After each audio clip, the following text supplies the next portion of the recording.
ಶ್ರೀ ಜಗನ್ನಾಥಪುರಿಯ ಪಂಚತೀರ್ಥಗಳಲ್ಲಿ ಒಂದಾದ ರೋಹಿಣಿ ಕುಂಡದ ಬಗ್ಗೆ ಈ ವಿಡಿಯೋದಲ್ಲಿ ತಿಳಿದುಕೊಳ್ಳೋಣ. ಹರೇ ಕೃಷ್ಣ. ಇಸ್ಕಾನ್ ಫೌಂಡರ್ ಆಚಾರ್ಯ ಜಗದ್ಗುರು ಶ್ರೀಲ ಪ್ರಭುಪಾದ್ ಕಿ ಜೈ. ಜಗನ್ನಾಥಪುರಿ ಸೀರೀಸ್ನ ಹಿಂದಿನ ಎಪಿಸೋಡ್ಗಳಲ್ಲಿ ಜಗನ್ನಾಥಪುರಿಯ ಪಂಚತೀರ್ಥಗಳ ಪೈಕಿ ಮಾರ್ಕಂಡೇಯ ಸರೋವರ ಮತ್ತು ಇಂದ್ರದ್ಯುಮ್ನ ಸರೋವರದ ಬಗ್ಗೆ ತಿಳಿದುಕೊಂಡೆವು. ಈಗ ಜಗನ್ನಾಥಪುರಿಯ ಅತ್ಯಂತ ಪವಿತ್ರವಾದ ತೀರ್ಥಗಳಲ್ಲಿ ಒಂದಾದ ರೋಹಿಣಿ ಕುಂಡದ ಬಗ್ಗೆ ತಿಳಿದುಕೊಳ್ಳೋಣ. ಈ ಕುಂಡವು ಜಗನ್ನಾಥ ಮಂದಿರದ ಒಳ ಅಂಗಳದಲ್ಲಿ ಇದೆ. ಮಂದಿರದ ಒಳಗೆ ಫೋಟೋಗ್ರಫಿ ಅಥವಾ ವಿಡಿಯೋಗ್ರಫಿ ಮಾಡಲು ಅನುಮತಿ ಇಲ್ಲದಿರುವುದರಿಂದ ಈ ವಿಡಿಯೋದಲ್ಲಿ ಇದನ್ನು ತೋರಿಸಲಾಗುತ್ತಿಲ್ಲ. ಆದರೆ ಜಗನ್ನಾಥಪುರಿಗೆ ಭೇಟಿ ನೀಡುವವರು ಈ ಕುಂಡದ ದರ್ಶನವನ್ನು ಮಾಡಿ.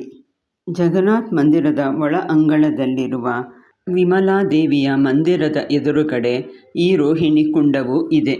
ತುಂಬ ಹಿಂದೆ ಇದು ಒಂದು ದೊಡ್ಡ ಸರೋವರವಾಗಿತ್ತು. ಇಂದ್ರದ್ಯುಮ್ನ ರಾಜನು ತನ್ನ ಮಂತ್ರಿ ವಿದ್ಯಾಪತಿಯನ್ನು ನೀಲಮಾಧವನನ್ನು ಹುಡುಕಲು ಕಳುಹಿಸಿದ್ದನು. ವಿದ್ಯಾಪತಿಯು ಈ ಸರೋವರದ ದಂಡೆಯ ಮೇಲೆ ಕುಳಿತಿದ್ದಾಗ ಸರೋವರದ ದಂಡೆಯ ಮೇಲೆ ಇದ್ದ ಒಂದು ಮರದ ಮೇಲೆ ಕುಳಿತಿದ್ದ ಒಂದು ಕಾಗೆಯು ಕೆಳಗೆ ಬಿತ್ತು. ಸರೋವರದ ನೀರಿನ ಸ್ಪರ್ಶದಿಂದಾಗಿ ಅದು ಚತುರ್ಭುಜ ವಿಷ್ಣು ರೂಪವನ್ನು ಪಡೆದು ವೈಕುಂಠಕ್ಕೆ ಹೋಯಿತು. ಇದನ್ನು ನೋಡಿದ ವಿದ್ಯಾಪತಿಗೆ ಇದು ಸಾಧಾರಣವಾದ ಸರೋವರವಲ್ಲ, ಇದು ಮುಕ್ತಿಯನ್ನು ಕೊಡಲು ಶಕ್ತವಾದ ಒಂದು ವಿಶೇಷ ಸರೋವರ ಎಂಬುದು ತಿಳಿಯಿತು. ಪ್ರಸ್ತುತದಲ್ಲಿ ಈಗ ಇದು ಒಂದು ಚಿಕ್ಕ ಕುಂಡದ ರೂಪದಲ್ಲಿದೆ. ಯಾರು ಈ ಕುಂಡದ ನೀರನ್ನು ತಮ್ಮ ದೇಹದ ಮೇಲೆ ಪ್ರೋಕ್ಷಣೆ ಮಾಡಿಕೊಳ್ಳುವರೋ ಅವರು ಮುಕ್ತಿಯನ್ನು ಪಡೆಯುತ್ತಾರೆ ಎಂದು ಹೇಳಲಾಗಿದೆ.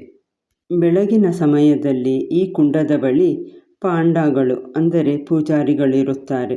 ಅವರಿಗೆ ಸ್ವಲ್ಪ ದಕ್ಷಿಣೆಯನ್ನು ಕೊಟ್ಟರೆ ಅವರು ಕುಂಡದ ಪವಿತ್ರ ಜಲವನ್ನು ನಮ್ಮ ಮೇಲೆ ಪ್ರೋಕ್ಷಿಸುತ್ತಾರೆ.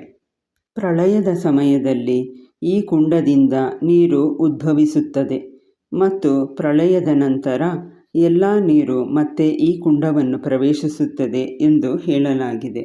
ರೋಹಿಣಿ ಕುಂಡಕ್ಕೆ ನಾವು ಅರ್ಪಿಸಬಹುದಾದ ಪ್ರಣಾಮ ಮಂತ್ರವು ಹೀಗಿದೆ. ಕುಂಡಂ ಹಿ ಏತದ್ ರೋಹಿಣಿ ಆಖ್ಯಂ ಕರುಣಾ ಸಲೀಲೈರ್ಯುಕ್ತಂ ತತ್ರ ಸಂತಿಷ್ಠತೋ ನಿತ್ಯಂ ಸ್ಪರ್ಶನಾದ್ ಬಂಧ ಮುಕ್ತಿದಂ. ಇದರ ಅರ್ಥವು ಹೀಗಿದೆ. ರೋಹಿಣಿ ಕುಂಡ ಎಂಬ ಹೆಸರಿನ ಈ ಕುಂಡವು ಕರುಣಾಪೂರಿತ ಜಲದಿಂದ ತುಂಬಿದೆ. ಕೇವಲ ಈ ಜಲದ ಸ್ಪರ್ಶದಿಂದ ಒಬ್ಬರು ಮೋಕ್ಷವನ್ನು ಪಡೆಯುತ್ತಾರೆ. ಓ ರೋಹಿಣಿ ಕುಂಡ, ನಿನಗೆ ನನ್ನ ನಮ್ರ ಪ್ರಣಾಮಗಳನ್ನು ಅರ್ಪಿಸುತ್ತೇನೆ. ಶ್ರೀ ರೋಹಿಣಿ ಕುಂಡ್ ಕಿ ಜೈ. ಜೈ ಜಗನ್ನಾಥ ಸ್ವಾಮಿ ಕಿ ಜೈ. ಹರೇ ಕೃಷ್ಣ.